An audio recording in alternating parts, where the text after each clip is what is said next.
တဘာဝဝါကုန်းချီနဲ့ခတ်ထားတဲ့လူးပဲ့လက်ရက်ကန်ချုံပေါ်ကလေအနောစီမှာရောင်စုံပြန်ဝင်ထားပါပြီနော်ကာလာလေးတွေအရန်မဲစုံပါတယ်တဲ့တို့ရေဒါလေးကတော့ငှဝရောင်လေးပါဒါလက်ရက်ကန်ထဲစစ်ပါနော်အောက်ကဒီအမွေးလေးတွေကိုလည်းဒီလိုကြစ်ထားပေးပါတယ်ဒါလေးကငှဝရောင်လေးပါကြက်သွေးရောင်ဆူဆူလေးပါဒါလေးကတော့နေဗီပြရောင်လေးပါနော်စပြည့်ရောင်လေးပါလူကြီးတွေကိုလက်ဆောင်ပေးလိုက်ရတယ်ခရီးသွားလို့ရှိရင်အလှချုံသွားလဲအရန်လှပါတယ်နော်ဒါလေးကစပြည့်ရောင်လေးပါဒါလေးကတော့နှုတ်စိမ်းရောင်လေးပါနော်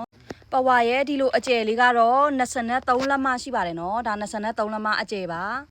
ပဝါရဲ့အရှည်လေးကတော့ဒါ62လက်မရှိပါတယ်နော်ဒါကထက်ဝက်ချိုးခောက်ထားတာပါဒါ62လက်မရှိရဲ့ခြုံပြပါမယ်နော်ဒါလေးကတော့ပဝါလေးကိုအလှခြုံပြထားတာဖြစ်ပါတယ်တော်တော်လေးစိုက်ကြည့်ပါတယ်နော်ခြုံလိုက်ရင်အမိတ်လေးကဒီလိုမျိုးလေးကျနေမှာပါအရန်မဲ့ချစ်ဖို့ကောင်းပါတယ်ရောင်စုံဝင်လာပါတယ်နော်လက်လီလက်ကပေးပါတယ်အနောဆိုင်ကဖတ်အံမှာဖွင့်လာပါတယ်အွန်လိုင်းကနေလည်းမှာလို့ရပါတယ်နော် Viber နံပါတ်ကိုအနောချတာပေးပါတယ်